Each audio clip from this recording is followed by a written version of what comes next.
James had always been a romantic at heart. After 10 years of marriage with Anna, he could sense something had changed.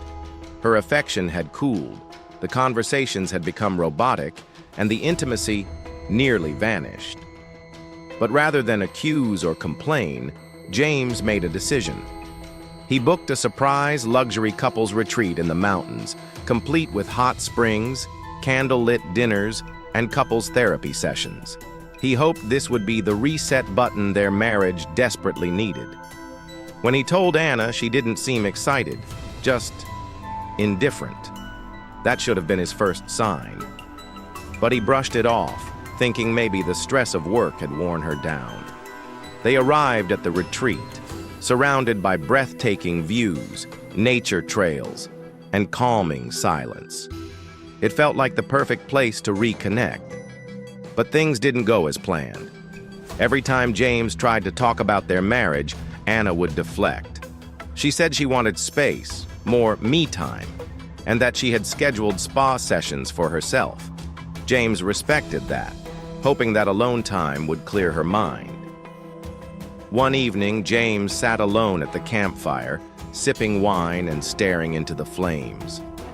He noticed Anna hadn't returned from her massage appointment, even though it was hours past. A feeling, cold and sudden, settled in his stomach. He took a walk toward the spa cabins. That's when he heard laughter, Anna's laughter, coming from behind one of the massage huts. It was light, flirtatious, the kind he hadn't heard in years. He slowly approached and peered through a small gap in the bamboo curtains. What he saw shattered his world.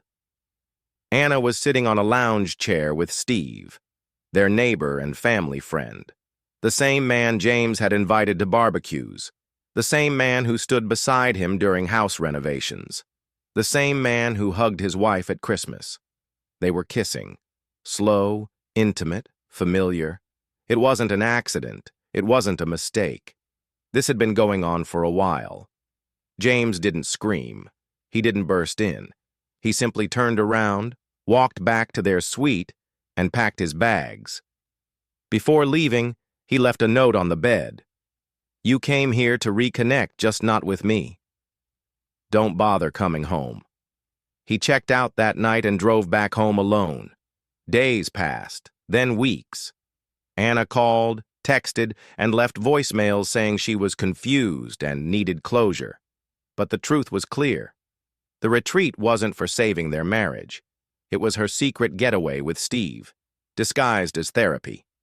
A year later, Anna and Steve broke up. Steve couldn't commit, and Anna found herself alone. She tried reaching out again, telling James she had made a mistake and that she realized what she lost. But by then, James had built a new life, one rooted in self-respect and healing. He had started therapy, joined a hiking club, and even met someone who treated him with the love he once gave unconditionally.